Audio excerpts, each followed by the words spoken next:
এর পরবর্তী দৃশ্যে দেখতে পায় যে মিনা যখন তার বাড়িতে অফিসের কিছু কাজ করছিল তখন সেখানে কুন্তাই চলে আসে। কুন্তাই যখন এটা দেখে তখন আবার কুন্তাইয়ের মা সেখানে চলে আসে। কুন্তাইয়ের মা এসে কুন্তাইকে বলে যে তোমার কিন্তু এটা মনে রাখা উচিত যে তোমার আর মিনার সম্পর্ক কিন্তু ভাই বোনের। এটাতে কুন্তাই বলে যে আমি শুধুমাত্র তাকে প্রোটেক্ট করার চেষ্টা করছি। এটাতে কুন্তাইয়ের মা বলে যে আমি তোমাকে জন্ম দিয়েছি আর যার জন্য আমি অনেক ভালোভাবে দেখতে পাচ্ছি যে তোমার মনের ভিতরে কি আছে।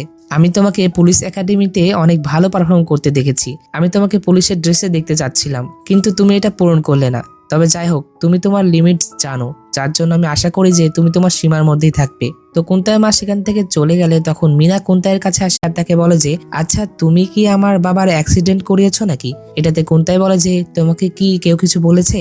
তখন মিনা কুন্তাইকে তার একটি ভয়েস রেকর্ড শোনায়। সেই ভয়েস রেকর্ডে কুন্তাই ওয়াংকে বলেছিল যে আমি সুগ্রুপকে কখনো ইস্ট আইল্যান্ড ডেভেলপমেন্ট প্রজেক্টটি সম্পূর্ণ করতে দিব না। এই রেকর্ডটা শোনার পরে মিনা কুন্তাইকে বলে যে আমার এই রেকর্ডের সাথে কোনো সাথ নেই, আমি জানতে চাই যে তুমি কি বলো। এই কথা শুনে কুন্তাই বলে যে তুমি কি আমার কথায় বিশ্বাস করবে? এটাতে মিনা বলে যে হয়তোবা আগে আমি তোমার কথায় বিশ্বাস করতাম না কিন্তু এখন করতে পারি।